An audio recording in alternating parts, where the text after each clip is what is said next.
안녕하십니까. 99% 시민들의 독립언론 뉴스타파입니다. 요즘 봄철 황사 때문에 하늘이 뿌옇게 흐린 날 많이 보셨을 겁니다. 그런데 황사보다 더 심각한 것이 눈에 보이지 않는 미세먼지입니다. 특히 초미세먼지, PM2.5는 발암물질로 인체에 매우 해롭습니다. 초미세먼지는 혈관으로 들어와 온몸에 퍼지고 각종 질환을 일으킵니다. 이렇게 위험한 초미세먼지에 대한 우리나라의 환경 기준은 세계보건기구보다 2배나 높습니다. 기준 이하라고 해서 절대 안심할 수 없다는 말입니다. 이보람 기자가 취재했습니다. 미세먼지는 중국에서 자연적으로 발생하는 황사와는 발생 원인이나 성분이 다른 물질입니다. 입자의 크기에 따라 PM10과 PM2.5로 나뉘는데 입자 크기가 2.5 마이크로미터 이하인 초미세먼지, 즉 PM2.5는 1급 발암물질로 지정될 만큼 매우 해로운 물질입니다. 입자가 작아서 눈으로 볼 수 없기 때문에 날씨가 맑아 대기가 좋아 보이는 날에도 초미세먼지는 위험한 수준까지 오를 수 있습니다. PM2.5는 국내 발생이 60에서 70%, 중국에서 유입되는 것이 30에서 40%이고 자동차와 화력발전소, 소각장, 시멘트 공장, 제철소와 산업단지 등이 주요 발생 원인입니다. 때문에 계절별로는 황사가 불어오는 봄철보다는 오히려 겨울철 PM2.5 농도가 가장 높습니다. 우리 몸에 남게 돼요. 남게 되면 농도가 계속 높아질 거 아니겠습니까? 그렇다 보면은 우리가 비수 같은 경우는 암도 발생하게 되고, 그 다음에 요즘에는 뇌신경계, 그러니까 우리 혈액에 중금속이 같이 타고 올라가서 신경계통에 영향도 오기도 하고, 그 다음에 기관지에 염증도 발생하기도 하고. 오늘도 대기 정체가 풀리지 않으면서 미세먼지가 기승입니다. 초미세먼지주의보가 내려진 가운데 서울을 비롯한 전국 곳곳에는 초미세먼지주의보가 초미세먼지 농도가 다소 짙게 나타나고 있는데요. 호흡기가 약하신 분들은 각별히 주의를 하셔야겠습니다. 국립환경과학원이 공개하는 1일 PM2.5 측정치를 이용해 지난해 우리나라의 연간 PM2.5 오염 정도를 분석해봤습니다. 전국으로 봤을 때 PM2.5 오염이 가장 심한 지역은 전북으로 34 마이크로그램을 기록했습니다. 다음으로 충남과 충북이 32 마이크로그램이었습니다. 그 뒤를 이어 대전과 인천이 29, 경기, 강원, 울산, 대구, 경남, 광주가 28 마이크로그램, 부산이 27, 전남과 경북이 26, 그리고 서울이 24 마이크로그램으로 가장 낮았습니다. 수도권 같은 경우에는 인구 밀집도가 높기 때문에 아무래도 이제 관심을 많이 가지고 있는 것 같은데, 화력발전소 주변에 산다든지 동남권에 공단이 많은 지역 같은 경우에도 국가 차원에서 대책을 세우지 않으면 굉장히 심각한 문제가 될 수 있습니다. 서울은 25개 구별로 각각 측정소가 설치돼 있습니다. 종로, 은평, 강서, 금천, 관악구 등 주로 서쪽 지역이 26 마이크로그램으로 오염이 심했던 반면 노원과 강북구는 상대적으로 양호했습니다. 인천은 남동구와 중구가, 부산은 사상구와 강서구가 가장 오염이 심했습니다. 대구의 경우 동구가, 광주는 광산구가 지역 내에서 오염이 심한 곳이었습니다. 나머지 지역은 측정소가 충분히 설치되지 않아 지역별 오염 정도 자체를 알 수 없는 상황입니다. 지역에도 이제 촘촘하게 세워서 측정 체계를 좀 면밀하게 가다듬어야 될 부분이 있는 것 같습니다. PM2.5의 위험성이 알려지고 국민들의 불안이 증폭되자 현 정부는 출범 직후인 2013년 초 초미세먼지에 대한 종합대책을 발표했습니다. PM2.5 초미세먼지에 대해서도 적극적으로 이 대책을 2017년까지는 해나갈 수 있도록 이렇게 할 예정입니다. 환경부가 마련한 우리나라의 PM2.5 환경 기준은 1세제곱미터당 하루 평균 50마이크로그램, 연평균으로는 25마이크로그램입니다. 그런데 세계보건기구 WHO는 하루 25, 1년에 10마이크로그램 이하로 유지돼야 건강상의 문제가 없다고 말합니다. 미국과 일본도 35와 15마이크로그램, 호주는 25와 8마이크로그램으로 우리나라보다 엄격한 기준을 적용하고 있습니다. 현실적으로 WHO 기준을 그대로 적용한다면 거의 매일 우리는 기준을 넘는 그런 상황이기 때문에 이제 관리를 한다는 입장에서 설정된 기준입니다. WHO나 다른 나라들은 PM2.5가 인체에 미치는 절대적인 유해성을 기준으로 기준을 설정한 반면 한국은 업계 상황이 우선 고려됐다는 겁니다. 서울의 미세먼지 오염도는 WHO 기준치를 2배나 상회하는 등 선진국에 못 미칩니다. 국제사회의 기후변화 대응이 행동 단계로 급전환되고 있어 온실가스 배출량 세계 7위, 우리나라도 채비를 서둘러야 합니다. 반면 산업계에서는 환경 규제를 더 완화해달라 하고 있습니다. 그나마 이 기준도 법적인 강제성이 없습니다. 법적인 강제성이 없어서 예를 들어서 이제 우리가 무심하다는 거죠. 그러면 더욱더 이제 문제가 되는 거고. 그렇다면 우리나라와 WHO 기준의 차이, 즉 연간 15마이크로그램은 우리 건강에 어떤 영향을 미칠까요? 미국 암학회 연구에 따르면 PM2.5에 만성적으로 노출되는 수치가 10마이크로그램 증가할 경우 사망률은 7% 증가하고 특히 심혈관이나 호흡기 관련 환자들의 사망률은 12%나 증가합니다. 세계보건기구가 PM2.5를 1군 발암물질로 분류한 것도 이런 심각한 유해성 때문입니다. 심장에 대한 영향, 또 혈관에 대한 영향, 또 그 뇌졸중 같은 질환을 일으키기도 하고요. 최근에는 당뇨병이라든지 또는 우울증이라고 하는 그런 이제 만성적인 질환에 상당한 영향을 주는 것으로 알려져 있습니다. 미세먼지는 단순한 먼지가 아닙니다. 그건 독성 물질이 우리 몸에 들어온다는 것을 뜻하는 것입니다. 환경부 기상청과 함께 대기질 합동 예보를 2월부터 시행하여 국민들에게 빠르고 정확한 대기질 정보를 제공할 계획입니다. 또한 인체에 더 위험한 것으로 알려진 초미세먼지 PM2.5도 5월부터 시범 예보할 계획입니다. 농도가 굉장히 높은 고농도 에피소드로 저희는 얘기를 하는데 그때 예보 정확도를 보게 되면 한 2% 정도밖에 안 돼요. 그러니까 사실은 고농도가 왔을 때 농도 더 예보 정확도 높아야 되는데 사실 좀 오히려 낮거든요. 이뿐만이 아닙니다. 현재 PM2.5 예보는 4단계로 이루어지는데 각 단계의 구간이 일정하지 않고 대기질이 나빠질수록 구간이 더 커집니다. 보통이 35 간격인데 반해 나쁨은 51에서 100까지 50 간격입니다. WHO 기준의 4배가 넘는 PM2.5가 발생한 후에야 매우 나쁨 경고를 들을 수 있는 것입니다. 100이 넘어야지 나쁘다고 보고 있고 뭐 주의보를 내린다든지 이런 부분이 있는데 그 부분에 대해서도 기준을 좀 더 엄격하게 수립을 해서 그 정책 전반적으로 적용을 해야 될 것 같습니다. 전문가들은 배출원 관리, 즉 개별 사업장에서 PM2.5가 발생하는 것을 최대한 억제해야 한다고 말합니다. 오염에 대해서조차 정확하게 측정이나 집계가 제대로 안 되고 있는 상황입니다. 정부는 수도권 지역의 경우 대규모 사업장을 중심으로 대기오염물질 배출 총량제를 실시하고 있다고 말합니다. 그러나 총량 규제에 PM2.5가 포함되어 있는지, 제대로 관리되고 있는지, 어느 사업장이 얼마나 배출하고 있는지 국민들은 알 길이 없습니다.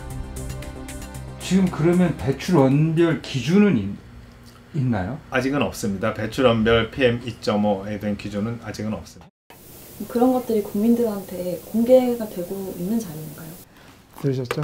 그게 정말 영업비밀이기 때문에 그런 부분은 공개하고 있지는 않습니다. 영업비밀이 들어가기 때문에. 과연 질소산화물 배출 물질이 어느 정도나 2차성 PM 2.5로 전환이 되는지 이것조차 어떤 이렇게 투명하게 그동안 수치를 내놓은 적이 없습니다. 지난해부터 수도권 대기 환경 개선 2차 사업이 시작됐습니다. 환경부는 2차 사업이 성공하면 2024년까지 PM 2.5 농도가 연평균 20마이크로그램까지 개선될 것이라고 밝혔습니다. 그러나 감사원이 조사해보니 2차 사업이 성공하더라도 PM 2.5 농도는 연평균 30마이크로그램으로 국내 기준치조차 충족하지 못할 정도로 환경부 대책은 부실했습니다. 전반적인 대책이 좀 늦었고 또 미진한 게 많죠. 지난 10일 박근혜 대통령은 국무회의에서 환경부의 미세먼지 대책을 질타했습니다. 이 미세먼지는 매일매일 우리가 겪어야 되는 심각한 문제 아닙니까? 하여튼 그 관계부처에서 그 미세먼지 특별관리 대책을 논의하고 있지만 국민들께서 체감하기에는 아직 미흡하지 않습니까? 뉴스타파는 PM 2.5와 관련해 정부가 세우고 있는 특별관리 대책이 무엇인지 수차례 취재를 요청했지만 환경부는 답변을 회피했습니다. 저희 쪽에서는 일단 검토 중인 거라서 지금 인터뷰에 응하기는 좀 곤란하다. 저희가 지금 한참 검토 중에 있어서 요 며칠 사이 PM 2.5 수치는 나쁘지 않았습니다. 몇 차례 비가 왔기 때문입니다.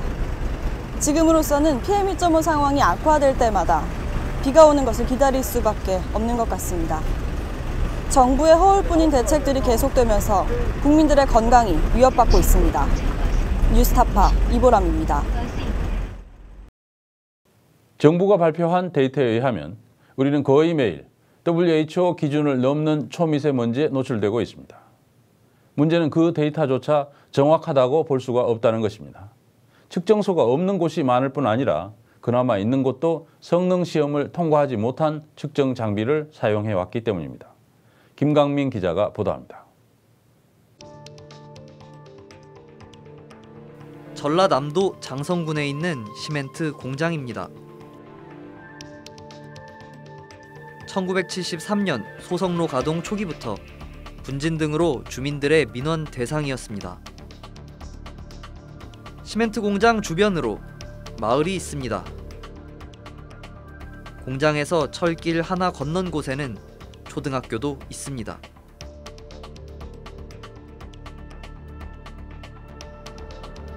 석회석 광산과 공장을 잇는 운반로에는 석회석 가루가 하얗게 굳어 있습니다. 매일 아침 트럭들이 석회석을 실어 나르는 길입니다. 먼지는 좀 많이 날리나요? 말도 못해요, 먼지는. 그 물을 주고 찔컥박컥 하면 우리가 가면 차가 가면 뛰어배기요. 옷에 가서. 응, 그러면 안 짓는겨. 바로 와서 담가놔야 돼. 쪼까 몰라보면 앉아. 기침은 일상이라고 말합니다. 지치면 하죠. 근데 요 감기가 와갖고 이렇게 지침에 목근육이 안 나간 게로 이렇게 짜고 있어요. 오래 산 주민들은 더 심한 증상을 호소하기도 합니다. 공기가 나쁜 게 당일산 못을 갖다 오지. 뭐 많이 피해를 보셨나요? 지금 50년을 피해를 보고 살지. 안 좋아가지고 10번이나 갔었어. 호흡기관 이상이 있다고 해가지고 가가지고 치료받고.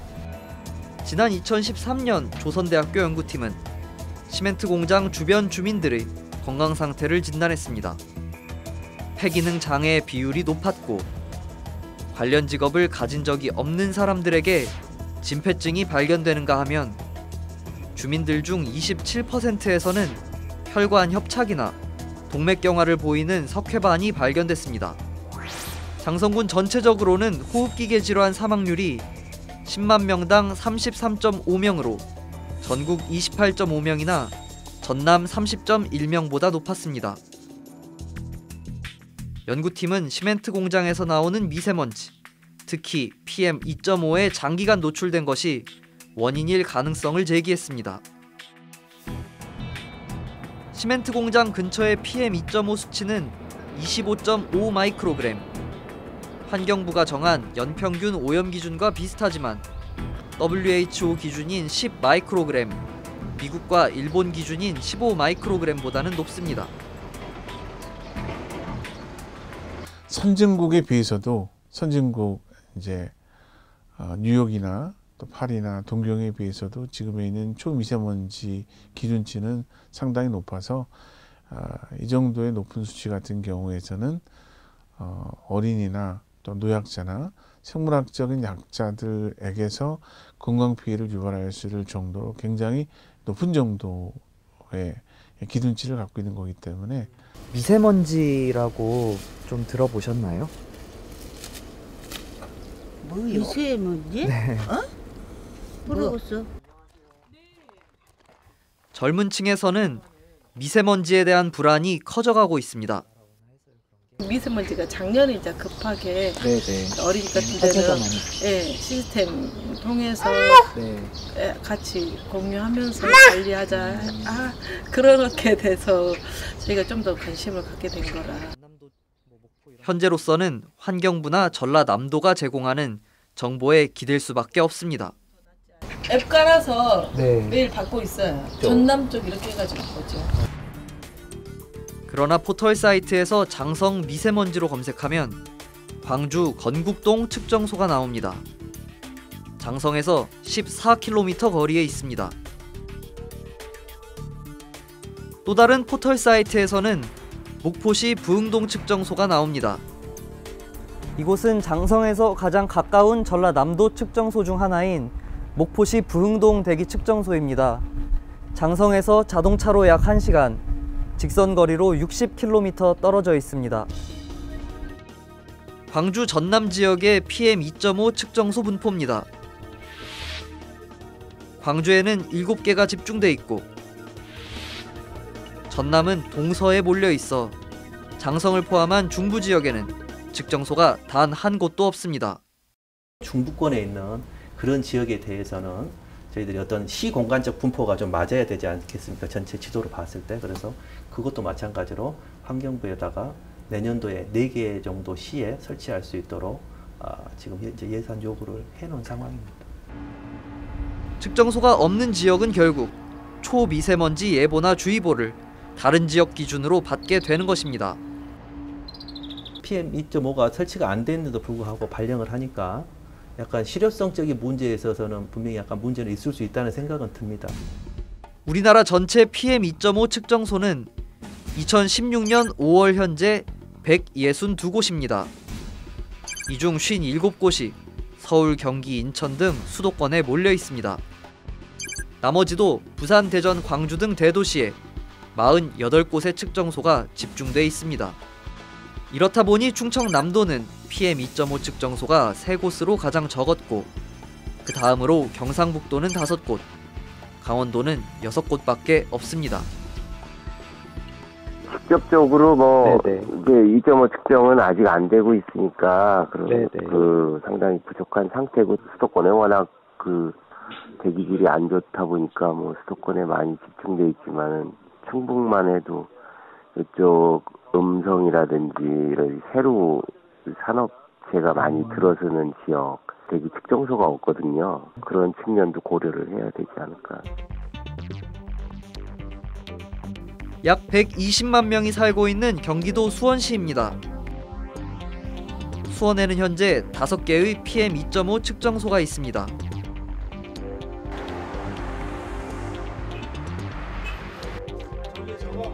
수원시는 수원시청에 측정소를 설치해놓고 있었습니다. 4층 건물 옥상에 있는 이 측정소의 높이는 30m 정도입니다.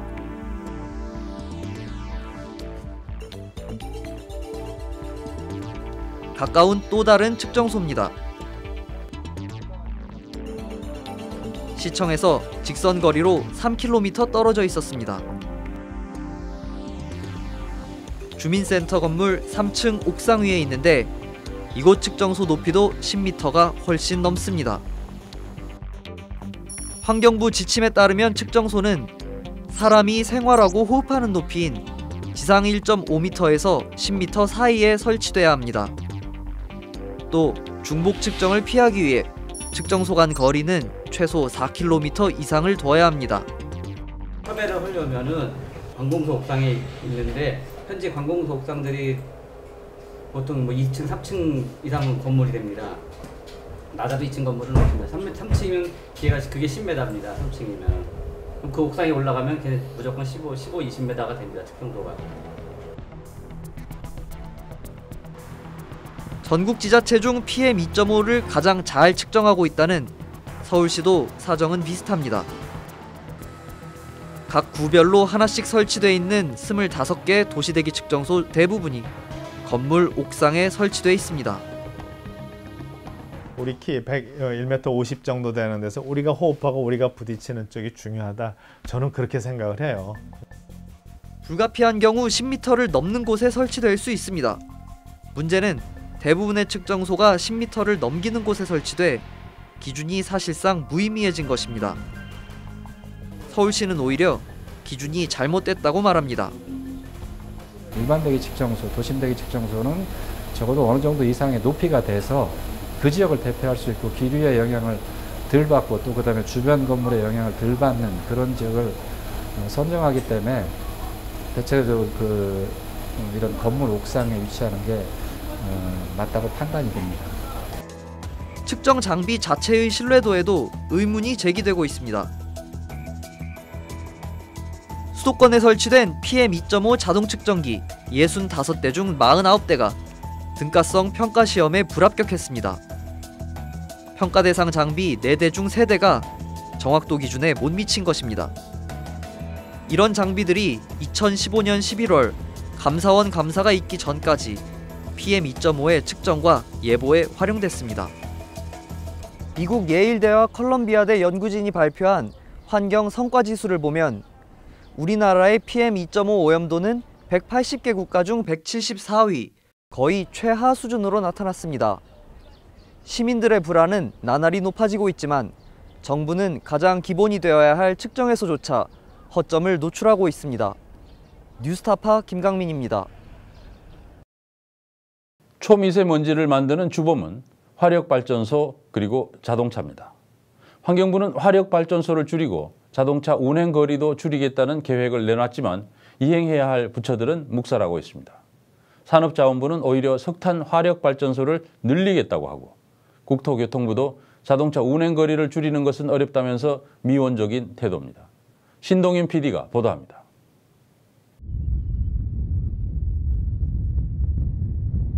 작은 섬들로 어우러진 이곳은 충남 당진에 있는 외목마을입니다. 일출과 일몰을 모두 볼 수 있기에 주말이면 많은 관광객들이 찾아옵니다. 그런데 이 지역에서 수십 년을 살아온 주민들은 고향을 떠날 생각을 하고 있습니다. 저기 저 아줌마는 지금 이사 가려고 집도 팔았어. 아, 떠나시려고? 네. 퇴직하면 오늘 살라고 하고 저들도 그런 마음을 먹고 이러니까 내가 지금 생각하면 이런 상태면 이 공해 있잖아. 무더기지. 위험해서 몸이 안 좋아질까봐. 뭐 좀 말하지. 잘 터져. 도대체 이 마을에 무슨 일이 있는 것일까? 아니 이런 망 이런 것만 닦아도 여전히 뭐 말할 것도 없는데 그거 지금 뭐 백같아야 더군다나 뭐 말할 거 있대야? 이거 지금 닦으시는 거예요? 이거 지금 원래 하였던 거죠? 예, 지금 하얀 거 갖고 나왔잖아요. 갖고 나왔어 지금. 이거 얼마 만에 닦으시는 거예요? 자주 닦아 이거를. 주민들은 인근에 있는 당진 화력발전소에서 배출된 대기오염 물질 때문이라고 주장합니다. 하루 석탄 양이 수십 톤을 떼는데 99%를 잡아도 하루에 몇 톤씩은 초미세먼지가 날아간다고 봐야죠. 그렇죠? 99년에 처음 가동된 이 발전소에서는 하루 평균 약 32,000톤의 석탄을 태웁니다. 분진 얘기하는 거지. 그게 이제 어디 창문 같은데? 미세먼지 옥상 같은데. 예. 그건 뭐 볼 것도 없지. 빨래? 네. 옥상에 빨래를 묻는다고. 왜요? 하얀 거 담았지. 아, 묻어요? 네. 아이고 한번 살아봐요. 내가 방 하나 줄게. 국립환경과학원이 공개한 전국의 지난해 PM2.5 평균 농도를 보면 충남 지역이 32 마이크로그램으로 24인 서울보다 8 마이크로그램 높습니다. 겨울철에는 더 심한데요. 1월부터 3월까지 측정한 결과입니다. 충남은 41, 서울은 28 마이크로그램으로 충남 지역의 초미세먼지 평균 농도가 13 마이크로그램만큼 더 높습니다. 전문가들은 충남 지역의 PM2.5 농도가 유독 높은 이유는 바로 석탄화력발전소의 영향 때문이라고 말합니다. 거기서 나오는 배출 가스량, 총량 자체가 절대량 자체가 워낙 크기 때문에 많기 때문에 화력발전소가 가장 많지 않을까 그렇게 봅니다, 저는. 석탄 화력발전소에서는 각종 먼지뿐만 아니라 대기오염 물질인 질소산화물과 황산화물이 나오는데 이 물질은 공기 중에서 화학 반응을 일으켜 PM2.5를 생성합니다. 석탄 화력발전소에서 배출된 질소산화물의 경우 국내 전체 배출량의 20%, 황산화물은 15%나 차지할 정도입니다. 석탄 화력발전소가 PM2.5의 주범이라고 불리는 이유입니다. 그 지역 주민들이 그런 피해를 당연히 볼 수밖에 없는데 그럼 이거를 과연 어떻게 해야 될 것이냐가 이제 문제가 될 것이라고 생각이 됩니다. 이런 상황에서 당진 화력발전소에는 내년에 발전소 2기가 추가로 운영에 들어갈 예정입니다. 그러고 사는 거지 그냥 피해 입어가면 사는 거지 뭐 어디 갈 수가 없으니까. 그래서 어디 갈 수 없으니까 그냥 살던 데인게 고향이 오니까 그냥 사는 거지 뭐. 어쩌고는 어디로 가 어디로 지금 그냥 떠날 수는 없지. 그보다 더 큰 문제는 따로 있습니다. 바로 주민들의 건강이 악화된다는 것인데요. 마을 주민 수십 명이 암으로 사망했는데 주민들은 그 이유가 이 석탄화력발전소 때문이라고 주장합니다. 발전소 생기고 난 다음에 이제 암 환자들이 좀 많다고 봐야죠. 아, 많이 생겼어요? 예. 지금 돌아가신 분들하고 지금 한 10분? 10분? 네, 정도 될 것 같아요. 이 3리 주민분들 중에? 그렇죠. 암 수술했죠. 유방암. 지금까지 이게 죽더라 아프대요 이게. 죽더라. 죽을 때까지 아프대요. 그 젊은 사람들 죽는 거 보면은 참 눈물 우절 또 흘렸어. 아 그래 젊은 분들 많이 돌아가셨어요? 아 그러겠다 울었다 이때. 여기서 또 나하고 같이 도저히 항시 이렇게 이러고 같이 이야기하고 같이 놀던 사람들이 느닷없이 죽으니까 마음이 좋자. 지금도 진짜 인연이야 내가. 아이고 죄송해요. 99년 발전소가 운영된 이후부터 지금까지 교로 1위의 경우 마을 주민 13명이 암으로 숨졌고 11명이 암투병 중입니다. 교로 3리까지 합치면 암 환자는 30명이 넘습니다. 미세먼지 자체가 국제암연구소에서 정한 1급 발암물질로 규정이 된 상태입니다. 그러니까 미세먼지 속에서는 암 발생에 관여할 수 있는 여러 가지 발암물질들이 그 안에 포함이 되어 있고요. 미세먼지의 노출이 많이 이루어지면 이루어질수록 암 발생 가능성이 이제 높겠다 이렇게 볼 수 있습니다. 이곳에서 나온 초미세먼지가 영향을 미치는 곳은 주변 마을뿐만이 아닙니다. 이곳에서 배출된 대기오염 물질은 수도권, 심할 때는 전국의 초미세먼지의 농도에 영향을 미친다는 연구 결과도 나왔습니다. 충남 지역의 석탄화력발전소가 다른 지역 PM2.5 농도에 얼마나 영향을 미치는지에 대한 시뮬레이션을 한 결과 수도권 초미세먼지의 최대 28%까지 기여하는 것으로 분석됐습니다. 바람이 심할 때는 국내 전 지역에 영향을 미치고 있습니다. 화력발전소 나오는 대표적인 오염물질이 먼지도 있지만 넉스와 그러니까 질소산화물과 황산화물이 있는데 이러한 그 개수상 오염물질이 이제 이동이 되면서 바람에 따라서 이제 그 수도권 쪽으로 유입이 될 수가 있는데 이 유입이 되면서 이제 초미세먼지를 생성할 수가 있죠. 그래서 더 심각한 것은 발전소 측도 석탄화력발전소에서 나오는 PM2.5가 어느 정도인지조차 모르고 있다는 겁니다. 저희 먼지로만 하고 있어요. 그러니까 먼지라는 게 이제 초미세먼지는 아닌 거잖아요. 그렇죠. 그것만 따로 이게 포집하는 건 아니죠. 그냥 전부 다 뭐 PM10도 다 측정을 하고 그런 거죠. 그 안에 이제 PM2.5가 당연히 있겠지만 PM2.5가 얼마나 나오는지는 현재는 알 수 없네요. 예. 아파트가 밀집해 있는 경기도 분당에 위치한 분당 복합화력발전소입니다. 이곳 역시 굴뚝에서 나오는 초미세먼지는 측정을 하고 있지 않고 있습니다. 초미세먼지가 어느 정도로 나오는지, 이게 안 나오는지, 어느 정도 나오는지는 모를 수밖에 없겠네요, 현재로서는. 네, 저희들은 이제 이 구뚝 자체에서는 측정은 하진 않지만 네. 저희들이 여기 앞에 정문 앞에다가 네, 정문 앞에 맞습니다. 측정소를 이제 설치를 했어요. 복합 화력발전소에선 석탄보다 공해가 적은 액화 천연가스를 사용한다고 하지만 PM2.5 배출량에 관한 정보가 없으면 농도 관리에 허점이 생길 수밖에 없습니다. 지난해 산자부는 7차 전력수급 기본계획에 2023년까지 석탄화력발전소 20기를 추가하기로 확정했습니다. 환경부는 산자부가 전력수급 계획을 수립하는 과정에 석탄화력발전소를 축소해야 한다는 의견을 보냈지만 묵살됐습니다. 기본적인 전제는 우리 이제 전력 수급 여건상 석탄화력이 이제 수급 안정성이라든지 뭐 그다음에 에너지원이라든지 그다음에 전력 요금에 미치는 영향이라든지 이런 여러 가지 요소들이 있잖아요. 그다음에 환경에 미치는 영향이라든지 그래서 경제성도 고려가 된 거죠. 그렇죠. 그러니까 어느 정도 그 비중은 그러니까 석탄화력이 완전히 없이 그걸 달성할 수는 없잖아요. 그러니까 뭐 최소한의 어떤 저 비중 자체는 필요한 부분이 있는 거고 그거조차도 결국 다 고쳐율로 가는 거거든요. 그러니까 결국은 이제 역행하는 거에 이제 근거는 경제성이에요. 결국 경제 논리를 가지고 좀 더 싼 연료를 쓰겠다는 건데 싼 연료는 사실은 싼 게 아니고 환경적으로는 비싼 대가를 치러야 되는 거죠. 산자부뿐만이 아닙니다. 질소산화물은 PM2.5를 생성하는데 국내 질소산화물의 절반 이상이 자동차에서 나옵니다. 환경부는 자가용 운행거리를 매년 3%씩, 그래서 2024년까지 30%를 줄이겠다는 목표를 세우고 국토부에 이행 방안을 요청했지만 국토부는 달성하기 어렵다며 이행 방안을 보내지 않았습니다. 대중교통 활성화, 뭐 2층 버스 도입 이런 거를 통해서 일평균 주행거리 감축 30%가 되는 거니까 얘는 독자적인 추진 실적을 낼 수가 없는 거다라고 설명을 하고 다른 거로 낸 거죠. 근데 걔네는 그 과제에 대한 추진 실적을 안 냈다고 이제 얘기를 한 건데요. 결국 환경부의 교통수요 관리 계획은 공중에 뜬 상태입니다. 미세먼지에 대한 여론이 악화되자 박근혜 대통령은 특단의 대책을 주문했습니다. 미세먼지 문제는 국민들의 안전과 건강을 위협하는 중차대한 문제로 국가적 차원에서 특단의 대책을 세워야 합니다.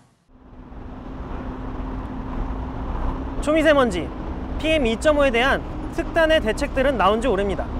이제 필요한 것은 특단의 대책이 아니라 특단의 결정을 내리는 것 아닐까요? 뉴스타파 신동윤입니다.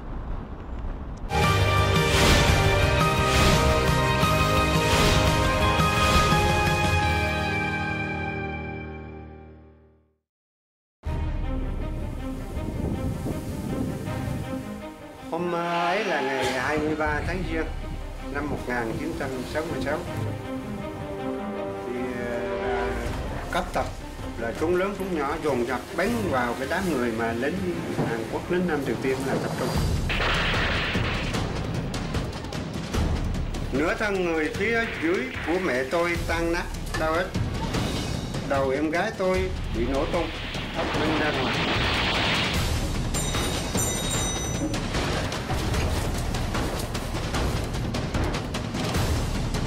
너희들은 그걸 현장을 목격을 못했지 않느냐? 왜 그네들 말만 믿고 그들 얘기만 듣고 그건 아니다 이런 얘기지.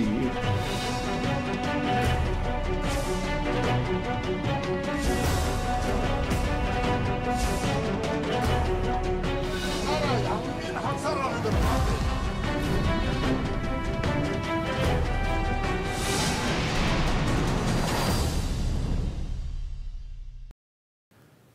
우리는 거의 매일 세계보건기구 기준치를 넘는 초미세먼지 속에서 삽니다. 세계 180개국 중 174위입니다. 특히 수도권보다 수치가 높은데도 측정조차 제대로 하지 않고 있는 지방의 경우는 매우 심각합니다. 이런데도 정부 대책은 한심한 수준입니다. 박근혜 대통령이 특단의 대책을 마련하라고 해도 힘센 정부 부처들은 역행하거나 무시하는 상황입니다. 산업체의 값싼 전기를 주려면 초미세먼지를 뿜어내는 화력발전소를 늘려야 한다거나 자동차 회사를 위해서는 운행 거리를 줄이는 정책을 쓰기 어렵다는 경제 논리를 포기하지 않는 한 이 문제는 해결할 길이 없습니다. 우리는 생각해 봐야 됩니다. 우리와 우리 아이들의 생명을 위협하는 초미세먼지를 줄여야 되겠습니까? 아니면 대기업들을 위해 이대로 가야겠습니까? 결론은 분명합니다. 오늘 뉴스타파 여기서 마치겠습니다. 감사합니다. PM2.5는 1급 발암물질로 지정될 만큼 매우 해로운 물질입니다. 미세먼지는 단순한 먼지가 아닙니다. 그건 독성 물질이 우리 몸에 들어온다는 것을 뜻하는 것입니다. 이 미세먼지는 심각한 문제 아닙니까?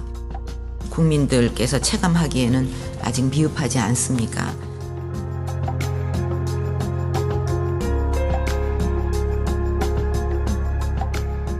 우리나라의 PM2.5 오염도는 180개 국가 중 173위, 거의 최하 수준으로 나타났습니다. 얼마 만에 닦으시는 거예요? 자주 닦고 이거를. 암 수술했죠. 유방암. 지금까지 이게 죽도록 아프대요 이게. 돌아가신 분들하고 지금 한 10분. 아, 저희 먼지로만 하고 있어요. 그러니까 먼지라는 게 이제 초미세먼지는 아닌 거잖아요. 그렇죠. PM2.5가 얼마나 나온지는 현재는 알 수 없네요. 예.